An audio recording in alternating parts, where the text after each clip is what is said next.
dicontohkan lagi oleh Kanjeng Nabi, menyingkirkan duri yang ada di tengah jalan. Itu kan hal yang sepele tapi bernilai juga sedekah ketika kita tidak bisa mengandalkan harta benda yang kita miliki. Kemudian ada hadis lagi, ketika ada dua orang yang berselisih pendapat, kita sebagai penengah mediator untuk mendamaikan mereka juga bernilai sedekah.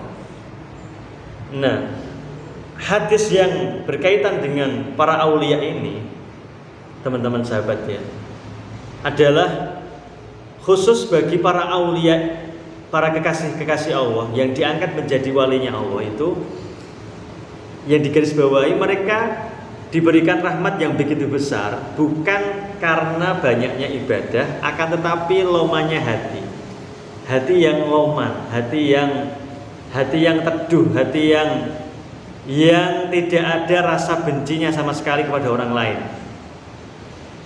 hati yang ditata demikian rupa sehingga yang ada fokus hatinya adalah bagaimana Allah ridho terhadap dirinya sendiri. Yang berat. Sakho itu seperti itu ya. Sakho itu hampir tidak ada sisi negatif di dalam hatinya. Jadi hatinya benar-benar damai. Bagaimana lagi? Wah, ini sudah derajatnya para wali. Jadi agak sulit untuk kita meniru para aulia ini. Tapi apabila ada sebagian orang yang berminat mencalonkan diri sebagai wali, saya kira terus kemudian gak perlu banyaknya ibadah, mereka diangkat wali bukan perkara masalah banyaknya ibadah, banyaknya sholat dan lain sebagainya, tapi ternyata sakho tadi ya, kedermawanan dalam hatinya, lomani hati atau nesunan, wah itu berat juga. Dan yang kedua itu dunia dirasa tidak begitu penting para aulia itu, sehingga masalah keduniaan hanya sebagai sarana saja untuk ibadah kepada Allah. Sarana saja ibadah kepada Allah. Makanya sampai Gusmi aulia ini, Gusmi Kediri, itu sampai beliau itu masyhur doanya itu, Allahumma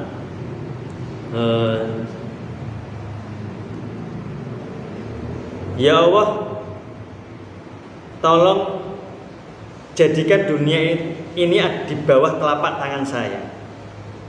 Di bawah telapak tangan. Orang berdoa biasanya kan telapak tangannya menengadah ke atas, tapi ini di bawah telapak tangan. Artinya dunia ini tidak usah begitu banyak menjadi perhatian bagi saya.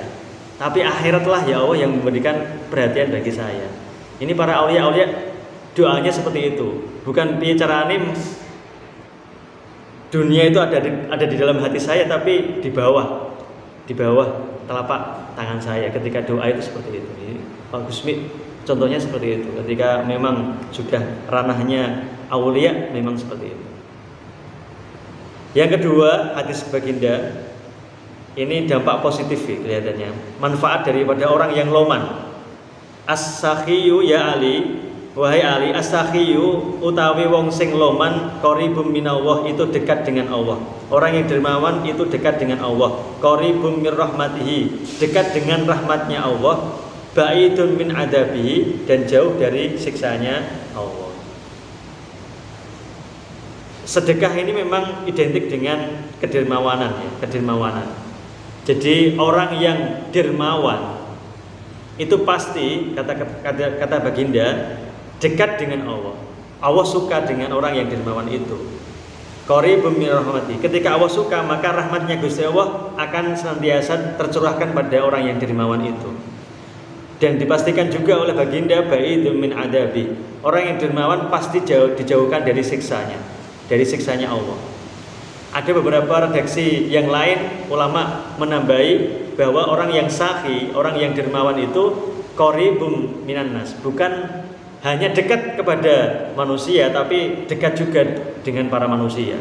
Manusia senang dengan orang yang dermawan itu.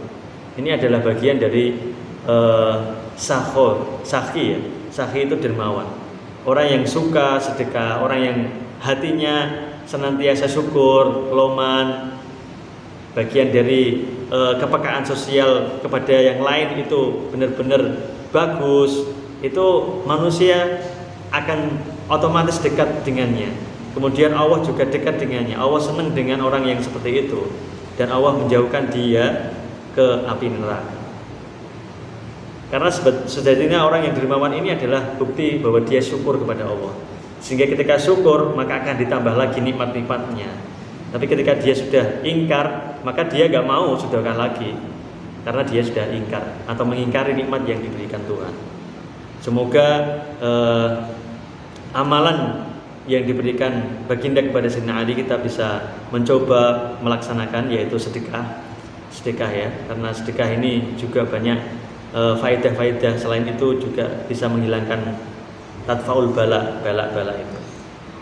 Semoga sahabat beduk ini bisa meneladani dan mempraktekkan amalan-amalan sedekah ini di bulan puasa, apalagi itu jauh lebih baik dan akan dilipat gandakan pahalanya. Semoga bermanfaat, dan apabila ada kesalahan saya minta maaf. Wassalamualaikum warahmatullahi wabarakatuh.